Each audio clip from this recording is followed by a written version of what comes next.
coming up next on TVO. Steve Paikin and Paula Todd on Studio 2. TV Ontario's Independent Learning Centre presents its online services in partnership with RBC Financial Group, proud to sponsor Ask a Teacher, TV Ontario's free online homework help service, offering students live one-to-one assistance from certified Ontario teachers, Sunday through Thursday nights. And in partnership with TVO members like you. Good evening, everybody. I'm Steve Paikin in Toronto. And in Ottawa, I'm Paula Todd. Welcome to the Thursday edition of Studio 2.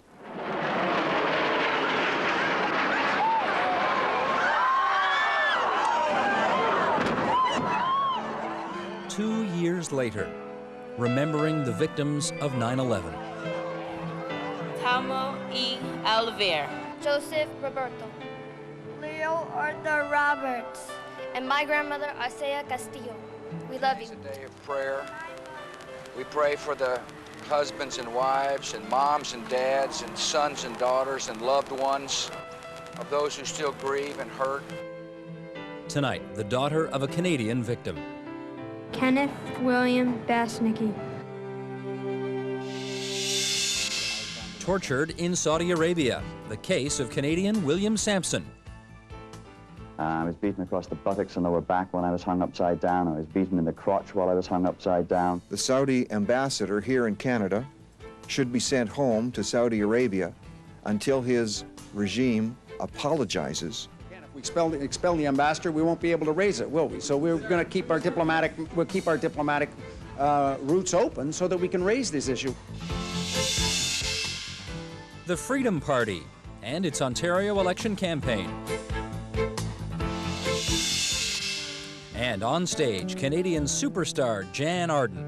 Love is a drink with a lit cigarette. Love is your mouth that's holding my breath.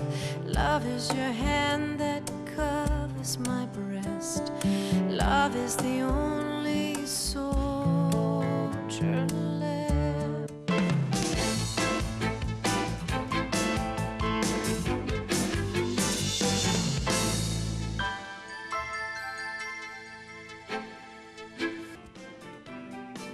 Up next, the Freedom Party, a new player in Ontario politics.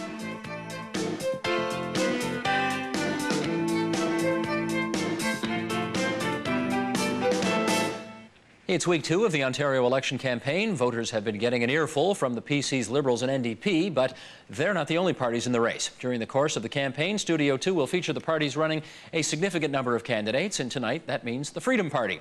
They stand for life, liberty, and the right to own property. But what exactly does that mean? Let's check a little closer. According to their 2003 election platform, the Freedom Party wants to get rid of your property taxes and replace them with a city sales tax, eliminate government subsidies for political parties, get rid of education taxes and replace them with user fees, and they would eliminate the mandatory purchase of liability auto insurance. With us tonight, Paul McKeever. He's the leader of the Freedom Party of Ontario. Nice of you to join us tonight. Thank you, Steve. Tell me what the main principles are that you hold that you think the 3 other parties don't hold, and therefore you're so distinctive. We simply believe that the market works. So competition works. Competition between companies is always the best way to improve the quality of any service. Period, full stop? Period, full stop. When it comes to government services that are not properly within the private sector, for example, policing and that sort of thing, of course, competition doesn't have a role.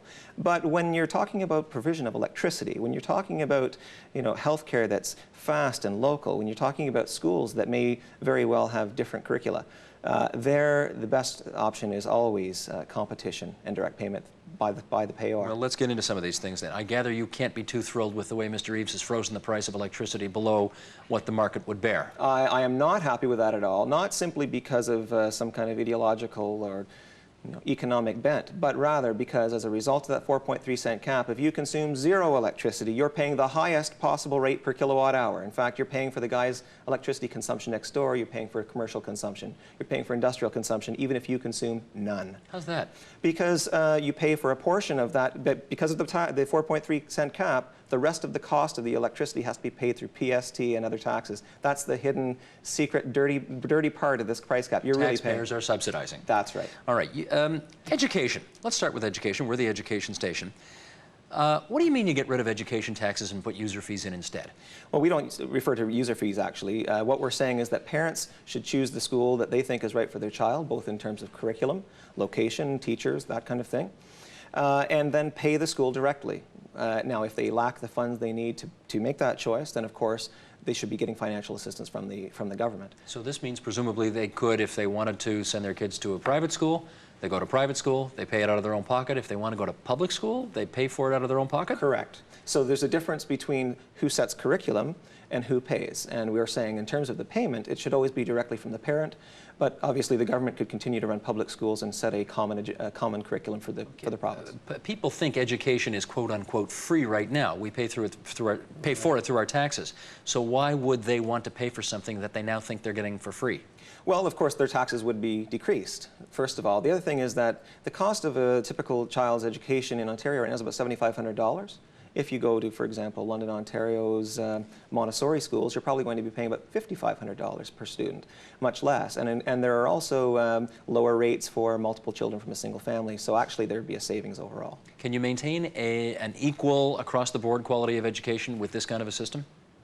I'm not sure, in terms of quality, of course, because competition always breeds quality. If you don't like the school's performance, you would, of course, go to a better school. In terms of sameness, that's what we're trying to get away from. If your child would benefit from a Jewish education, from a musical education, from a education that's math-oriented or what have you, we think you should have that option to focus on those extra curriculum specialties, if you will. Okay. Healthcare. Yeah. What would you like to change about healthcare? I want competition with the public system. So the public system can continue to run just as it is, but I want to make sure that should the public system not be delivering quickly enough, locally enough, that I can use my own money for my own body to make sure that I get the services I need to be healthy from the person I want them from. As far as I know, that's in direct violation of the Canada Health Act. So could you do this and not break the law?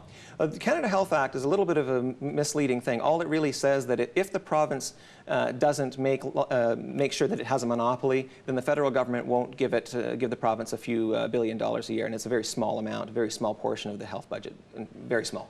So it's really a financial lever used by the federal government because the federal government has no jurisdiction in healthcare. Why would care improve under that system?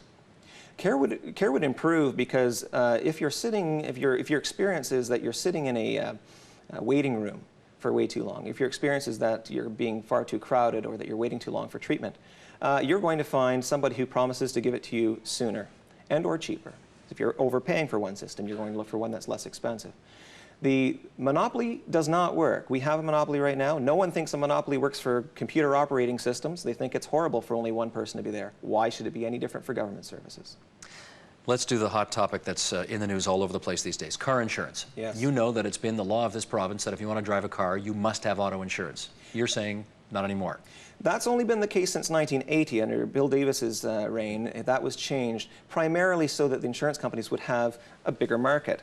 Well, that's not the reason. The reason was so that if you got hit, you'd have somebody to sue. That's what you would think, except that lots of people drove around prior to that without being forced to buy insurance, and they bought it anyway.